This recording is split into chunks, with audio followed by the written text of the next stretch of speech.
Hey guys, you get me today for this video solely because I was working out and realized that Terrence did not update you guys on his bumper, and we have a really big package that's coming today, and I know he's gonna be focused on making that video for you. So I just wanted to give you guys a quick update on the bumper and what he did do, and it looks great.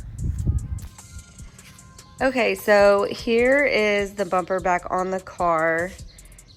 I know that he went to AutoZone and he got a bunch of clips and replaced some clips and some screws, I think. I'm not really 100% sure. But he vacuumed all the nastiness that was in there out. He cleaned some stuff up. He spray painted some things.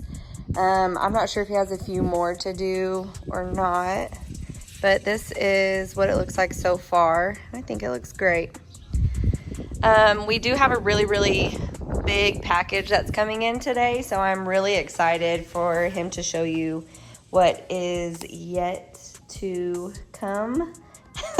So stay tuned for that. It's gonna be nice. Bye.